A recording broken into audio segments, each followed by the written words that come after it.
E aí, galera, vamos dar início à nossa revisão da semana? Então, começando aqui pontualmente, vamos para a unidade 6, Macedônia, relembrando, exercitando. Temos aí bastante produção pela frente. Pouquinhas questões hoje, na verdade, eu trouxe uma questão bem tranquila, bem fácil, mas a gente vai ter uma parte aí que eu vou já dizer qual vai ser, de desafiar vocês a uma produção diferente, tá bom? Então, relembrando, exercitando, vamos lá. Acabei de falar que eu ia desafiar vocês com uma produção e já lanço aqui, se vocês estão lembrados, a gente mencionou e a gente vai aprofundar um pouquinho mais agora sobre a Biblioteca de Alexandria, quando a gente está estudando aqui sobre a Macedônia. E aí, eu tinha feito a pergunta para vocês, se na cidade de vocês, né, no município que vocês moram, se existe alguma biblioteca pública, se vocês já visitaram, se vocês já pararam para ver o acervo, né? Ou seja, os livros, as revistas, o material que tem disponível nesses espaços de estudo, né, de leitura, e também perguntei se nas escolas que vocês estudam, se existe uma biblioteca e se você também costuma frequentar esse espaço da sua escola. E aí, dito isso, né, para deixar isso bem demarcado da importância desses espaços, eu relembro da nossa abertura da unidade, quando vai falar do Real Gabinete Português de Leitura, que eu até lembro que eu convidei vocês, né, quem tiver um dia a oportunidade de visitar a cidade do Rio de Janeiro para ir conhecer esse espaço, Real Gabinete, porque é um espaço muito bonito, fantástico, com um acervo riquíssimo, né, e que tem um acesso livre, gratuito para o visitante, tá? Trouxe ali também uma foto, né, do material de vocês da República Tcheca, Biblioteca Nacional de Praga, que eu nunca tive a oportunidade de visitar, né, mas quem tiver a chance um dia, aproveite essa oportunidade. E a Biblioteca Municipal na Alemanha, todas aí com fotos, todas essas imagens do ali mais ou menos ano de 2013 e 2016, fotos ou imagens recentes.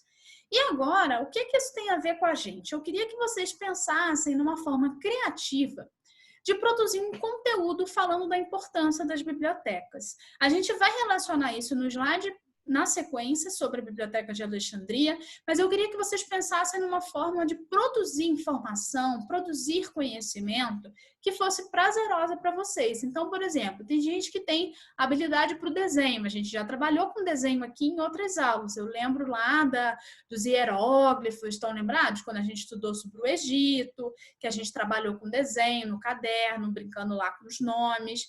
Mas eu queria que vocês pensassem agora, eu desenho bem, eu sou boa, eu posso fazer uma entrevista na minha casa. Se vocês têm irmãos aí, pais, mães, amigos, que vocês possam via, tá, pessoal? Via internet, ninguém vai encontrar ninguém nesse momento de isolamento, mas que vocês pudessem fazer a pergunta: qual a importância dos espaços das bibliotecas? Isso é uma pergunta que eu tenho para fazer para vocês e que, na sequência, a gente já vai relacionar com o nosso conteúdo de estudo de hoje. Mas eu queria que vocês realmente se dedicassem, por isso que eu falei que hoje eu ia trazer poucos exercícios, né? Não ia saturar vocês de mais, né, desafios, que eu sei que vocês já estão com bastante informação, mas eu queria que vocês se dedicassem a essa atividade, escolhessem uma pessoa próxima a vocês e fizesse essa pergunta. Pode ser em formato de entrevista, você pode ir ouvindo a pessoa falar sobre a importância dos espaços das bibliotecas e fazer um desenho. Você pode ouvir essa pessoa falar e você produzir uma poesia, né? Então, eu queria que vocês, nesse momento, e pessoal, se dediquem à atividade. Porque quando você escutar alguém falando sobre as bibliotecas, você vai poder também contar um pouco sobre a importância da biblioteca, do que a gente está estudando na aula de hoje, tá? Vamos lembrar que os livros, eles não são a única forma da gente ter acesso a informações e a conhecimentos, mas eles fazem parte da nossa cultura, eles são extremamente importantes, inclusive para o estudo da história. Eu, quando escolhi ser professora de história, por exemplo, eu tive que ter uma carga de leitura, eu exercitei muito a minha carga de leitura. Portanto, eu passei a frequentar várias bibliotecas aí ao longo da minha vida de estudante e da minha vida de professora. Tá? Então, eu vou deixar isso aí. Gostaria muito que vocês escolhessem uma pessoa, não precisa ser mais de uma. Escolha uma, ou irmão, irmã, primo, tio, pai, mãe, quem vocês têm aí, os avós de vocês, olha que fantástico. E vocês poderem lançar, então, essa pergunta desafio, tá? Qual a importância de espaços como as bibliotecas? Fica aí a pergunta para vocês. Dito isso, vamos voltar para o nosso conteúdo de história, que falava da Biblioteca de Alexandria, né? Eu vou inverter aqui um pouquinho a ordem, eu vou ler primeiro sobre a Biblioteca de Alexandria e também quero ler com vocês essa informação que está aqui à minha esquerda. A Biblioteca de Alexandria foi um dos maiores centros de estudo e de conhecimento do mundo antigo e, portanto, serviu de inspiração para o surgimento de outras bibliotecas nos séculos subsequentes. É importante destacar ainda que, apesar de ter sido destruída e seu acervo queimado, muito do que sabemos sobre a antiguidade nos dias atuais é decorrente dos esforços dos mantenedores, né? Ou seja, daqueles que mantêm, dos mantenedores da Biblioteca de Alexandria e de outras similares na antiguidade. Então, vocês provavelmente, em algum momento aí da vida de vocês já ouviram falar da Biblioteca de Alexandria. E a gente traz essa informação para vocês, principalmente para despertar em cada um esse amor pela leitura, essa vontade de estar mais nesses espaços, de frequentar esses espaços, né, as chamadas bibliotecas. Então, lendo aqui com vocês, ó, Alexandria foi fundada por Alexandre. Alexandria, lembrando, pessoal, uma cidade localizada no Egito, fundada ali por Alexandre em 331 a.C., situada no norte do Egito. Por causa de sua localização geográfica, próxima ao mar Mediterrâneo, em uma das bocas pelas quais o Nilo deságua nesse oceano. Já estudamos aqui sobre a importância do rio Nilo, certo? Rapidamente se tornou um grande centro comercial e cultural, para o qual se dirigiram povos de diversas regiões do mundo antigo. De acordo com o historiador romano Quinto Curcio Rufo, pelas ruas da cidade, em seu centro comercial, nos templos e na biblioteca de Alexandria, era possível ouvir mais de 20 idiomas falados ao mesmo tempo.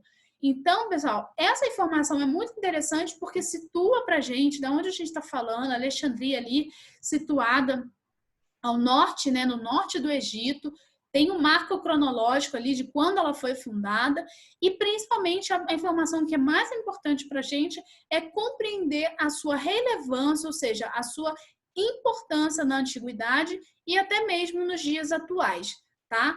Então, isso também nos mostra a importância cultural desses espaços, porque às vezes a gente pensa, mas a biblioteca só tem livro, né? Livro antigo. Eu, por exemplo, eu trabalhei 2 anos na Biblioteca Nacional, no Rio de Janeiro, e era muito legal, porque eu via livros recentes, publicados muito recentemente, e livros muito, muito, muito antigos.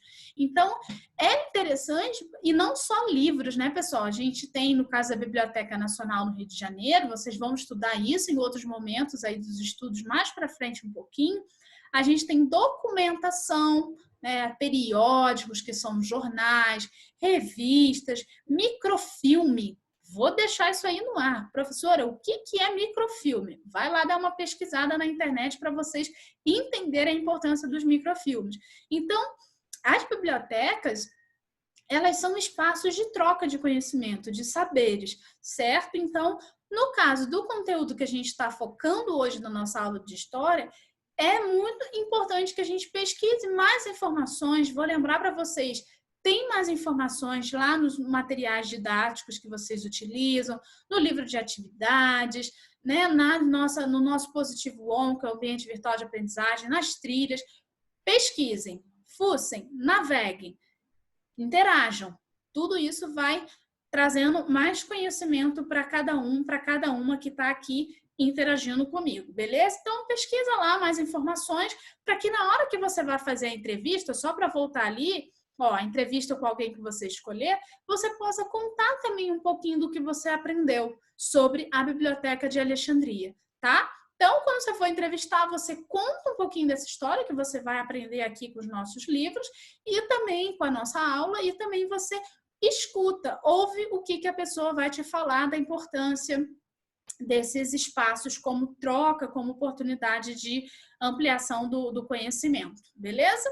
Para revisar o conteúdo, não deixar passar nenhuma dúvida, a gente na nossa aula, a gente também mencionou, citamos, vamos ainda continuar nesse assunto na próxima semana, sobre a relação com a Grécia, né, da Macedônia com a Grécia, as cidades-estados da Grécia Antiga. Então, no século VI, né, VI antes de Cristo, Atenas estava em seu auge, influenciando militar e politicamente a região. Essa influência gerou descontentamento entre as outras cidades-estado. No século V a.C., ocorreu a Guerra do Peloponeso. Fixa ali, Guerra do Peloponeso. Apesar da vitória de Esparta sobre Atenas, a guerra enfraqueceu todas as cidades-estados gregas. Isso a gente está só voltando um pouquinho para contextualizar esse processo.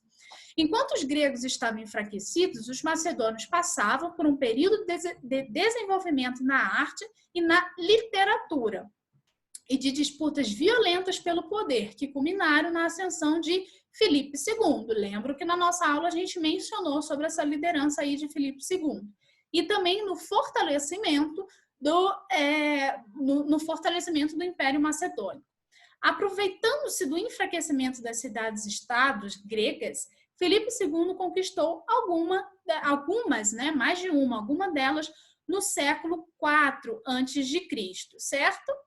A região da Grécia Antiga foi dominada, então, pelos macedônicos, e em suas conquistas, eles, os macedônicos, preservaram o local dominado. Quando conquistava uma nova região, Filipe II construía estradas e promovia a agricultura. Empregava a diplomacia para dominar os povos conquistados e, caso isso não funcionasse, ele usava, então, a força de seu exército, certo? Então, esse print que eu trouxe para vocês, essa síntese, esse resumo aqui, ele está presente lá no seu livro de atividades, que sempre traz esquemas explicativos, facilitando a nossa compreensão e facilitando, então, a gente a ativar aí as nossas memórias daquilo que a gente já trabalhou em sala de aula, tá? Em relação à formação do Império Macedônico, a gente trabalhou a gente mencionou, na verdade, né, sobre a morte do Filipe II, aquele momento que tem a ascensão de seu filho, que é justamente Alexandre, ele assumiu o poder na Macedônia ali e expandiu ainda mais os seus territórios, os seus domínios, para além do que já havia sido conquistado, tá? Alexandre, qual a importância da atuação dele? Ele difundiu a cultura grega e promoveu trocas culturais entre o Oriente e o Ocidente. Tal processo foi chamado de helenismo. Então, perguntinha ali, galera, se essa palavra aparecer em alguma atividade, em algum momento aí das nossas aulas e também na próxima semana que a gente vai continuar discutindo esse tema, do que se trata esse processo do helenismo? Professora, eu tenho que decorar isso? Volto a dizer, estudar história não é decorar nomes, não é decorar datas, não é decorar nada, mas é sim compreender a noção de processo, tá? Se vocês repararem, só na nossa aula sobre Macedônia, a gente já foi lá no Egito, né? A gente está falando aqui o tempo todo da importância cultural da Biblioteca de Alexandria, a gente voltou a pensar essa relação com o Egito, a gente mencionou na nossa aula sobre o Império Persa, civilização também que nós já estudamos em outros encontros. A gente começou a nossa aula, a nossa abertura da unidade, falando da relação com os gregos, né, da relação ali com as cidades-estados da Grécia Antiga. Então, isso só demonstra para a gente que os conteúdos que a gente vai trabalhando de forma gradual não se anulam. Não vem isso depois, então agora eu estou estudando Macedônia, eu não preciso lembrar de nada do que eu vi sobre Grécia. Não, eu preciso ativar essas memórias, lembrar porque todo esse conhecimento ele está imbricado, né? Ele está conectado um ao outro. Então, é importante quando a gente parar em algumas expressões, né? Remeter às informações que a gente tenha isso aí bem trabalhado na nossa cabecinha. Para lembrar, então, a gente focou na nossa aula sobre a conquista, né? Eu lembro que a gente explorou um pouquinho esse mapa. Eu convido vocês depois, ó, lá no livro de atividades, na página 8, precisamente na página 8, vocês têm essa referência certinha ali do mapa com as conquistas de Alexandre Magno. Se eu me deparar no nome helenismo, só voltando para não deixar passar a dúvida, a gente está falando então ali, ó, desse processo, dessa figura, dessa liderança de Alexandre, de difusão da cultura grega. Então, se aparecer uma questão, ele foi responsável por sufocar, né, a cultura grega, ou ele absorveu muito mais do que impôs. Correto, ele absorveu muito mais a cultura, né, a promoção ali das trocas culturais do que no sentido de uma imposição, certo? Então, fica a dica ali do mapa para vocês explorarem, sempre com a legenda, deem uma olhada aqui na explicação, sempre vai ter a escala também para vocês. E eu fecho, então, a nossa live, o nosso encontro de hoje, bem tranquilo, porque lembrando que a principal atividade do nosso encontro vocês vão fazer em casa, escolhendo uma das pessoas para vocês entrevistarem, seja mãe, pai, irmão, primo, tio, amigo, desde que feito por canais virtuais, né? Nesse momento não temos como encontrar presencialmente, e que vocês, então, desenvolvam essa atividade lá sobre a importância das bibliotecas. Dito isso, para fechar mesmo, eu queria só que a gente fizesse um rápido movimento aqui, antes da gente, né, continuar com calma nas próximas semanas, mas que a gente está falando aqui dos gregos, da importância, da influência dos gregos, da cultura grega, no caso da relação aqui com a Macedônia, mas para que a gente não fique confuso. Né? Se eu tivesse que relacionar, como é que vocês iriam relacionar ali? Ó? Gregos e macedônios. Aproveitar a estrutura dos povos conquistados em seus domínios. Gregos ou macedônios? Macedônios. Segunda, organizavam-se em cidades-estados sem haver um poder centralizado. Essa é muito fácil, mas eu vou deixar vocês irem relacionando aí, colocando o número 1 ou número 2, de acordo com o que vocês têm como correto. Difundiram a chamada cultura helenística do Egito até a Índia, né? Do Egito à Índia, esse A com crase, o acraseado, quer dizer, do Egito até a Índia. E, por último, foram militarmente dominados pelos vizinhos que viviam ao norte. Posso dar a resposta? Gabarito? Vocês estão aí com o caderno de vocês? Já conseguiram fazer essa relação entre ali o número 1 e o número 2? Então, vou lançar, né? Enquanto a gente vai lendo junto com vocês, vocês já estão aqui pensando junto com a gente, e eu lanço, então, o gabarito. Resposta 2, 1, 2, 1. Ou seja, aproveitar a estrutura dos povos conquistados. Acabamos de estudar sobre isso, os macedônios. Organizavam-se em cidades-estados, os gregos. Vimos sobre a importância de Atenas, sobre a importância de Esparta. Difundir a cultura helenística, né? Do Egito até a Índia, os macedônios. E, por último, foram militarmente dominados pelos vizinhos que viviam no norte. Estudamos isso anteriormente, os gregos, tá? Professora, mas foi pouca atividade que a gente fez hoje, foi pouco exercício. Então, vai lá no ambiente virtual de aprendizagem, explora as trilhas, sempre lembrando, as trilhas ela vai trabalhar com a noção de sondagem, você vai conseguindo detectar aquilo que você tá firme, já tá bom, o que você precisa revisar, reforçar. E tem sempre também a parte do para saber mais, que ajuda você trazendo informações, não repetindo informações, mas trazendo informações a mais aí para o seu estudo. E, portanto, os nossos olhinhos passam ali a vibrar, a ter certeza de que a gente está aprendendo cada vez mais. Beleza? Então, a aulinha de hoje foi muito tranquila, muito sossegada, para vocês terem tempo e dedicação para fazer, então, aquela atividade que foi pedida, ok? Da entrevista sobre a importância das bibliotecas. Combinado, pessoal? Então, até semana que vem. Faz a leitura lá do seu material sobre os macedônios, que a gente vai continuar nessa discussão junto com vocês, sempre ajudando na melhor forma de estudar para cada um e para cada uma que nos assiste. Até breve!